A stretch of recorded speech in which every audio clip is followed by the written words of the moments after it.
Greetings from Snake Mountain Boat Works on Thursday, December 12, 2024. Here's an update on our 1954 Century, whose bottom is coming off bit by bit and not without screaming a little bit at us. I thought I'd walk us through some of what we do, what we use, a little lesson on planks that look good on the outside, and then flip them over and see what you've really got. Now, the Century bottoms have frames that are very closely spaced. Unfortunately, virtually all the frames on this boat are so oil soaked and rotted that we'll probably be replacing a significant percentage, probably more than half. The battens, as you see, are the method that Century used to keep water staying outside and dry feet inside. Now, anybody who owns a Century knows that was a pipe dream, because they are well known as leakers. And you can see here, picture these battens beneath these planks.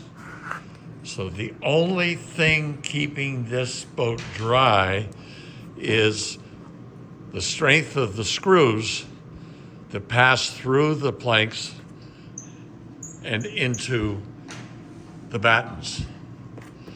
At each frame, the planks are really well secured,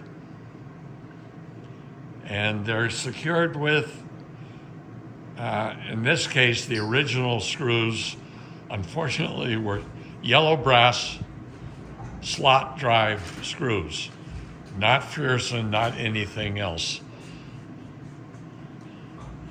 The problem with yellow brass is that what we have here are all the screws I've pulled out in the process of removing this one plank. Believe it or not, at least 3/4 of them are broken. So I only have part of them out.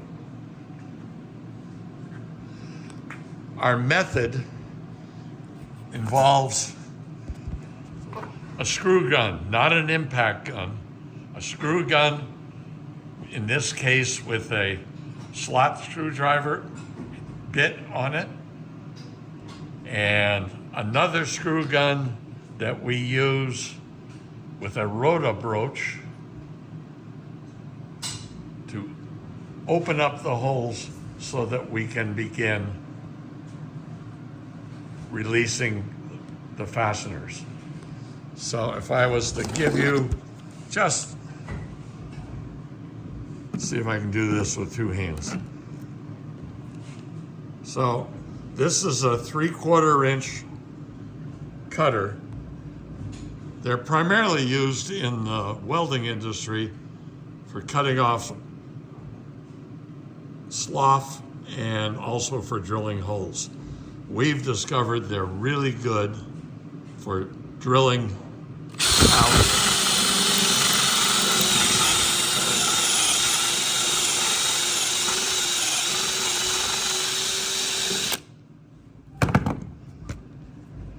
around the old screw.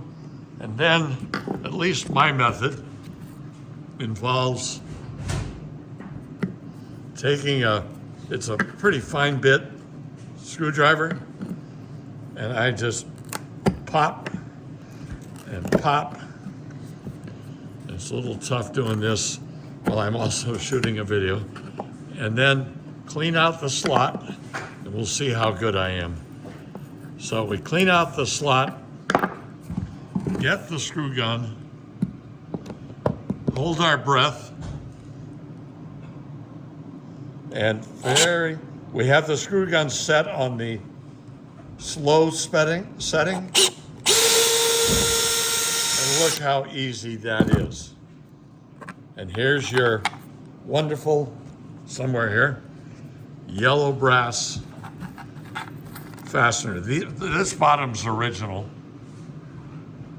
So these are the original fasteners. This is one of the fasteners that's driven through a frame member. And so it's 1.5 inches. It's a number 8 by 1.5 inches. We will replace them with a new bottom with a number 8 1.5 inches, but ours will be silicon bronze and Frierson drive. Now, we keep doing this. You can see all my gopher holes. This allowed me to release this plank. Well, now let's go to the next topic. In part, the bane of our existence at Snake Mountain Boat Works is that people look at their bottoms and say, wow, look at that. That's really pretty good. Of course, it wouldn't have all these huge holes in it, right? It'd be like these. These all on the outside, they're pretty good. Why would you want to replace these? I don't see any rot. I don't see any degradation. Well, friends, let's tip it over and see what we find. And what we find is at every landing, the inside of this plank is rotted severely. Friends, this is what's keeping you from the bottom of the deep blue sea. This is why at Snake Mountain Boat Works you come in and say, nah, they're fine. Let's see, this boat's a 1954, so that's 46 years, 66 years. This boat's 70 years old. This plank is 70 years old. Look at it. You really want this protecting you? It won't, I guarantee you. So we will keep working on the starboard side. The port has been stripped completely. And of course, what we find is lots of rot, but worst of all is that every one of these frames, I can make this get shiny. There it goes, right? There's so much oil in it. If there's just a little oil, and what's little? That's a judgment call. There's no science behind it. If it looks like it has too much oil in it, it has too much oil in it. So our process will be to replace this bottom with our version of a Century 5200 bottom. We will replace all the battens as you see them, except we will use oak. This is not oak. I believe it's mahogany. And once we have all the battens secured home, bedded in 3M 5200 at every landing point, on every landing, we will then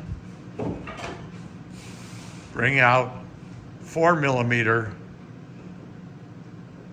marine plywood and it's a thin layer, but it's a continuous layer.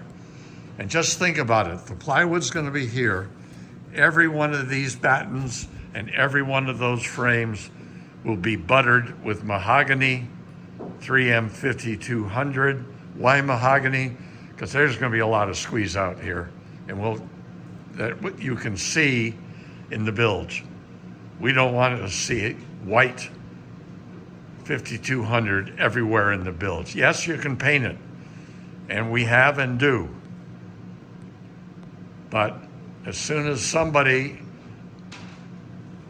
mistakenly hits a spot with, I don't know, a screwdriver, a wrench, scrapes a shoe across it, and the paint is scraped off, there's the white. So that's why we use mahogany.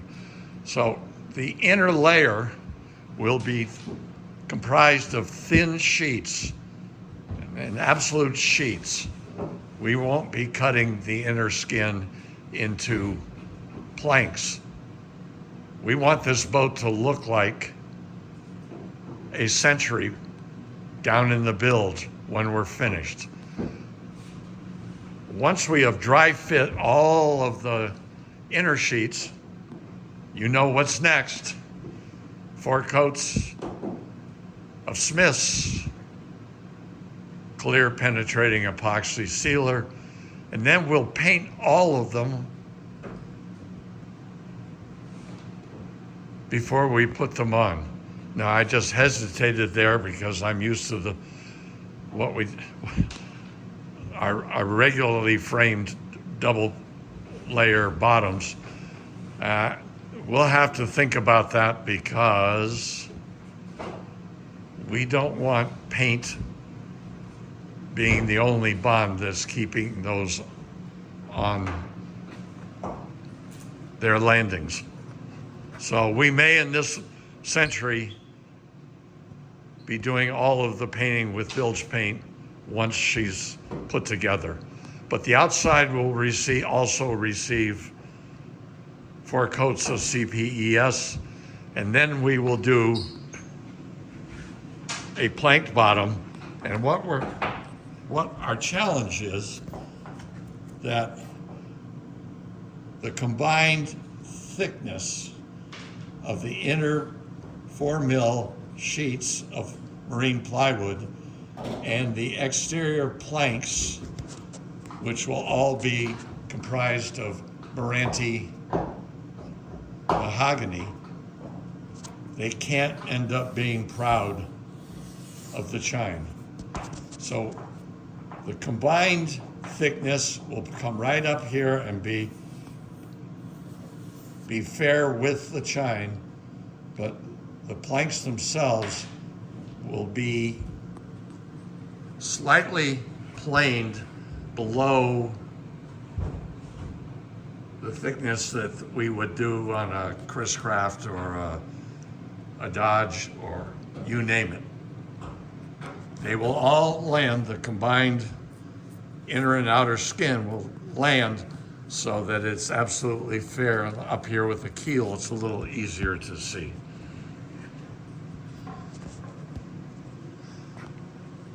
Additionally, at least when we looked at it from above, this boat's stringers look like there was some pretty serious rot behind the engine. Let's say from the mounting point, the union between the transmission and the engine. If you look below there was a fair amount of rot, partially because so much oil had stayed in the bilge. So, you know what I'm going to be fully enjoying doing for the next several hours. It takes me just about 3 hours a plank to get these off. Joe and I have been tossing around an idea, and I've ordered another rotobroach cutter that cuts more deeply, because in truth, I can go down the length of this thing with the rotobroach pretty quickly. You have to keep digging it out because the plug fills up on the inside and then you don't get the depth of cut. The depth of cut here is about 1/2 inch. I've just ordered 2 cutters that can cut 1 inch deep. And the nice thing there is, as soon as I go all the way along and make all of the gopher holes, the plank is free because we've cut out a plug all the way around the screws, and it'll be a hell of a lot easier to get those screws out when they're not buried in wood. So that's our update. on our 1954 Century.